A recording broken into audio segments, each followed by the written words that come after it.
What makes a band burst onto the scene with a chart-topping anthem, only to fade into obscurity soon after? It's a phenomenon that has played out countless times throughout music history. These are the stories of the one-hit wonders. Bands that released a song so unforgettable, so iconic that it remains etched in music history. But despite the initial success, they quickly vanished from the public eye, leaving us to wonder, what went wrong? Was it bad timing, a failure to follow up, or just pure chance? Join us in this video as we discuss 10 bands that disappeared after one hit. Number 10. Zager and Evans. In the year 2525. In the year 2525 isn't just a one-hit wonder. It's a time capsule of late 60s anxieties.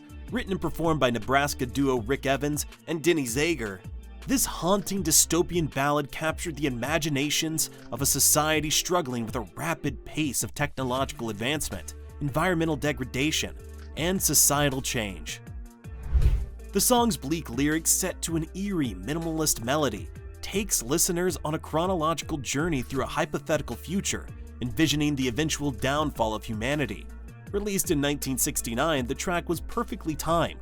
The world was in a terrible state, on the cusp of the moon landing, in the throes of the Vietnam War, and gripped by the counterculture revolution.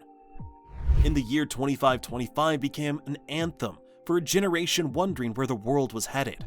Its apocalyptic themes resonated so deeply that the single skyrocketed to #1 on the Billboard Hot 100, where it thrived for weeks. It also topped the charts in the UK and other countries, making it a global phenomenon. But why did Zager and Evans fail to replicate their success? The truth is, in the year 2525 was lightning in a bottle. The song's unique blend of futuristic storytelling and folk rock sensibilities struck a chord at a very specific cultural moment. However, the duo struggled to craft a follow-up hit. Critics have pointed out that their subsequent singles lack the originality and gravitas of their breakout track. Songs like Mr. Turnkey, which delved into the disturbing narrative of a man in prison for assault, were too dark and controversial to gain mainstream traction. Musically, Zager and Evans were limited. Their style, heavily reliant on acoustic folk arrangements, didn't evolve to match the rapidly changing taste of the early 70s. By 1970, the music scene was shifting toward hard rock, funk, and the early inklings of disco. Their sound, which was already unconventional, felt out of place in this new landscape. Despite their short-lived career, the legacy of In the Year 2525 endures. The song has been covered by numerous artists, referenced in pop culture, and remains a staple in best one-hit wonders playlists. It serves as a reminder of how music can capture the zeitgeist of an era, while also highlighting the challenges of sustaining success in an industry as fickle as the music business. Number 9. Wild Cherry. Play That Funky Music. What happens when a rock band tries to survive in the disco-dominated 70s? For Wild Cherry, the answer was a sarcastic insult turned into a cultural anthem. Before they became household names, albeit briefly, Wild Cherry was just another hard-rocking bar band from Ohio, playing covers of Led Zeppelin and Deep Purple to small, slightly disinterested crowds. One night after yet another performance, a heckler in the audience shouted, "Hey, play that funky music, white boy." What could have been a throwaway comment became the seed of one of the most iconic songs of the disco era. Rob Parisi, the band's frontman, wasn't too thrilled with the remark at first, but something about the phrase stuck with him. Inspired by the rising wave of funk and disco that was dominating the airwaves, Parisi took the words and ran with them, literally writing "Play That Funky Music" in just 5 minutes. It was a mix of cleverness, frustration, and sheer inspiration. When the song was released in 1976, it took the music world by storm. The track soared to #1 on the Billboard Hot 100 and stayed there for 3 weeks. Its infectious blend of funk, rock, and disco resonated across dance floors nationwide, appealing to just about everyone, no matter their musical taste. The bass line alone was enough to get you moving, while the horns and groovy guitar riff sealed the deal. Critics may have rolled their eyes at its simplicity, but its audience couldn't get enough of it. Play That Funky Music wasn't just a hit, it was almost like a movement. The song sold over 2.5 million copies in the United States, and even earned Wild Cherry an American Music Award for Favorite Soul R&B Single in 1977. Ironically, it thrived in genres that weren't even their original style. Despite being primarily a rock band, Wild Cherry found themselves embraced by funk and disco fans alike. But as iconic as the song became, Wild Cherry found themselves trapped by their own success. The track's meteoric rise cast a shadow too large for them to step out from under. They released 3 more albums over the next 3 years, but nothing could match the explosive cross-genre appeal of their debut hit. By 1979, the band disbanded, leaving behind one legendary track that would forever define their career. Today, Play That Funky Music lives on as a piece of retro playlists, party soundtracks, and karaoke nights. It's the kind of song that instantly brings an energetic vibe to the room. And while Wild Cherry might have faded from the spotlight, they'll always be remembered for giving the world one of the most irresistibly funky tracks of all time. So the next time you're on the dance floor, don't be surprised if you hear someone shout, "Play that funky music, white boy." The legacy lives on. Number 8. Norman Greenbaum, Spirit in the Sky.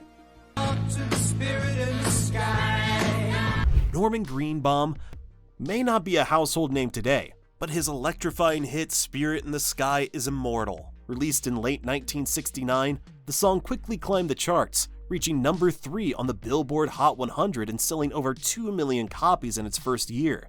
With its gritty guitar riffs, gospel-inspired lyrics, and unforgettable fuzz-tone sound, Spirit in the Sky became a defining anthem of the era, blending rock with spiritual themes in a way that felt both rebellious and uplifting. Greenbaum, a Jewish musician from Massachusetts, wrote Spirit in the Sky after being inspired by a TV gospel performance. Ironically, despite the Christian overtones of the song, Greenbaum had little connection to Christianity. He later revealed that the song's lyrics were more about capturing a universal sense of peace and transcendence, rather than promoting a specific religious belief. While Spirit in the Sky seemed like the beginning of a promising career, Greenbaum struggled to replicate its success. Part of the issue was the novelty of the sound. It was groundbreaking, but difficult to evolve into a full-fledged musical identity. Critics also pointed out that his later work lacked the same energy and originality that had made his hits so captivating. Additionally, the industry itself posed challenges. Greenbaum's label pushed him to create another track in the same vein as Spirit in the Sky, but his attempts to follow up with songs like Canned Ham fell flat. The pressure to duplicate the magic of his hit ultimately led him to step back from the music scene. Today, Greenbaum enjoys the royalties from his one massive hit, living quietly in California. Reflecting on his career, he expressed gratitude for the lasting impact of Spirit in the Sky, proving that sometimes one song is all it takes to make history. Number 7. The Knack, My Sharona. In 1979, a young, brash rock band from Los Angeles named The Knack seemed ready to take over the world. Their leather jackets, power pop hooks, and a sound that combined the energy of the Beatles with the attitude of the Ramones, they caught the ear of mainstream America.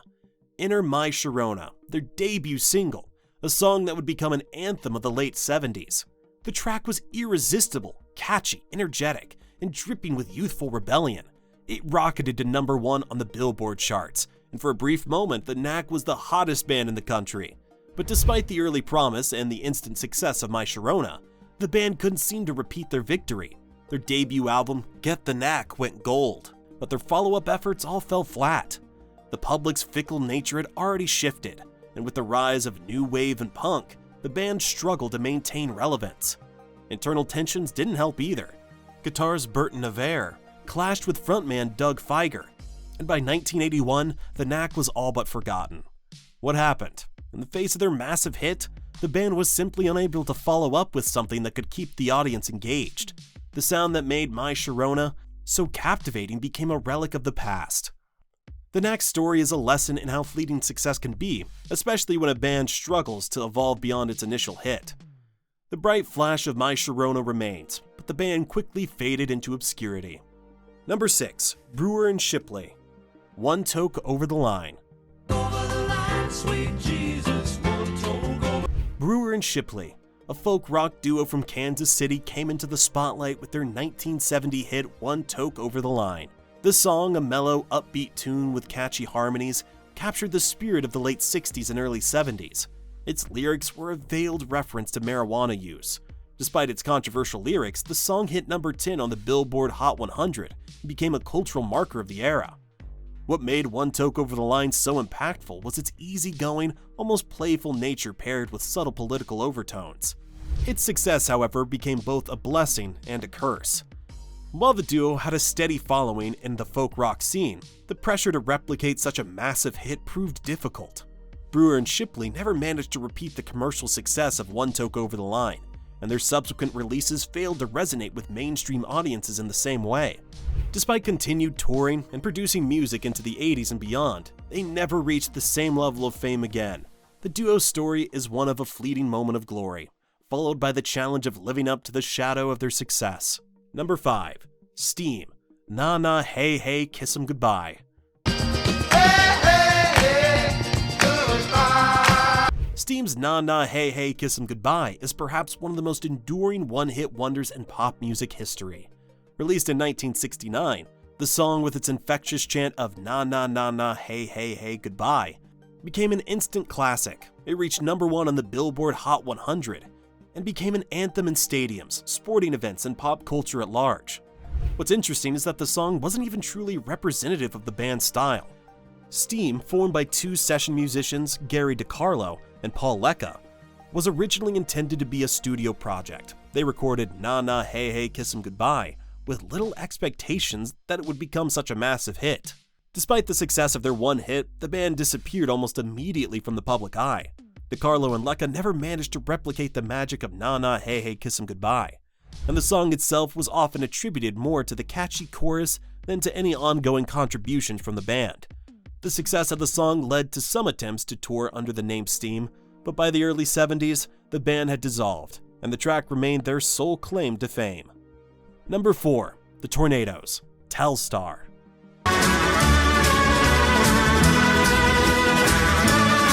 The Tornadoes made history with their instrumental hit Telstar, a space-age anthem that captured the imagination of a generation. Written and produced by legendary British record producer Joe Meek, Telstar became the first British song to top the US Billboard Hot 100, paving the way for the British invasion of the mid-1960s. Released in 1962, Telstar was inspired by the launch of the Telstar communications satellite earlier that year. The track's futuristic sound, featuring an ethereal clay violin melody and innovative production techniques, was groundbreaking. It perfectly mirrored the excitement of the space age, as humanity looked to the stars with both wonder and ambition. Joe Meek's visionary production was key to the song's success. Meek utilized reverb, echo effects, and layered instrumentation to create a sound that felt otherworldly. The result was a track that didn't just sound like the future, it felt like it.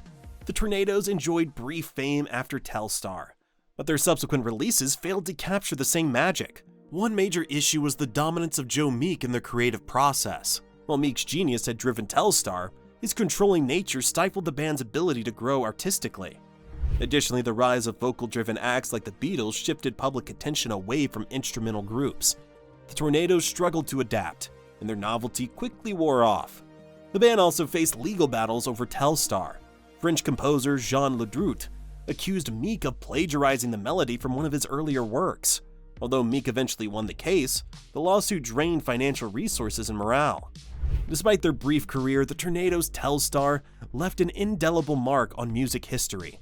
It remains a popular piece of instrumental pop and a testament to the creativity of early 1960s music.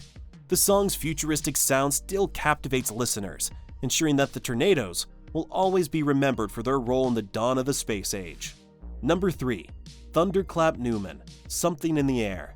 Because there's something in the air. Something in the Air by Thunderclap Newman is not just a one-hit wonder. It's an anthem of the counterculture movement, written by Pete Townshend's protege John Speedy Keene and produced by Townshend himself. The song encapsulates the revolutionary spirit of the late 1960s. Released during the summer of 1969, Something in the Air captured the essence of a society in flux. Its lyrics, calling for rebellion and change, resonated deeply with a generation yearning for peace and progress. With its dreamy piano intro, triumphant horn section, and soaring vocals, the track stood out as a sonic masterpiece of its time. Thunderclap Newman was assembled by Townshend to showcase Keene's songwriting talents. The group featured a quirky trio, keen on vocals and drums. Andy "Thunderclap" Newman on piano, and then 16-year-old guitar prodigy Jimmy McCulloch, whose blistering solos gave the track its edge. Despite the overwhelming success of Something in the Air, it topped the UK charts for 3 weeks. Thunderclap Newman was not built to last. The band members had conflicting ambitions, and their follow-up singles failed to make a significant impact. Additionally, their debut album, Hollywood Dream, while critically acclaimed, couldn't sustain their initial momentum. The group disbanding in 1971, with Jimmy McCulloch later joining Paul McCartney's Wings, where his talent found a more enduring platform. Something in the Air has been immortalized in films like The Magic Christian and Almost Famous, as well as in numerous advertisements. Its timeless message of upheaval and hope ensures it remains relevant, serving as a reminder of the power of music to inspire social change. Number 2. Looking Glass. Brandy, You're a Fine Girl. Pass the time away and talk about. In the summer of 1972, Looking Glass gave the world one of the most enduring pop rock ballads of all time, Brandy, You're a Fine Girl. The song tells the wistful tale of a barmaid loved by many, but destined to remain alone, as the sailor she loves cannot abandon his true devotion, the sea. Written by lead singer Elliot Lurie, Brandy was inspired by a high school classmate. The story's maritime theme was purely fictional. The song's blend of storytelling, catchy hooks, and lush instrumentation made it an instant hit, reaching number 1 on the Billboard Hot 100. Interestingly, Brandy was initially released as a B-side, but radio DJs quickly recognized its potential, flipping the single and catapulting the band to fame. The track's evocative lyrics and Lurie's heartfelt delivery struck a chord with listeners, making it a staple of 1970s radio. Looking Glass struggled to escape the shadow of their massive hit. Their self-titled debut album produced no comparable successes, and internal tensions within the band further hindered their progress. By 1974, the group had disbanded, leaving Brandy as their exclusive claim to renown. Brandy has enjoyed a second life thanks to its inclusion in films like Guardians of the Galaxy Volume 2, where it was used to underscore themes of love and sacrifice. The song's wistful charm and timeless melody have kept it relevant for over 5 decades. Elliot Lurie pursued a solo career and later worked as a music executive, but he often revisits Brandy in performances, acknowledging its enduring place in pop culture. For many, Looking Glass may be a one-hit wonder, but with a song as unforgettable as Brandy, one hit is all they needed. Number 1. The Archies, Sugar Sugar. Honey, honey. The Archies were an animated pop band created for the Saturday morning cartoon series The Archie Show. Despite being a fictional band, the Archies achieved massive commercial success with their 1969 hit Sugar Sugar, written by Jeff Barry and Andy Kim. Sugar Sugar was an irresistible bubblegum pop tune that became a number 1 hit on the Billboard Hot 100, staying at the top for 4 weeks. Its catchy melody, sweet lyrics, and upbeat energy made it a defining song of the late 60s, beloved by fans of all ages. What makes the Archies' rise and fall even more interesting is that the band wasn't even real. The musicians behind the group were session players, and the cartoon's popularity helped push Sugar Sugar to its chart-topping heights. While the song's success was undeniable, the Archies could never quite recreate that magic.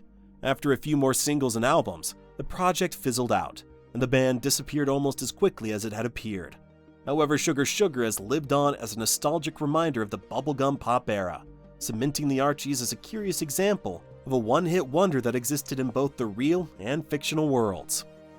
Which of these one-hit wonders do you miss the most? Let us know in the comments down below.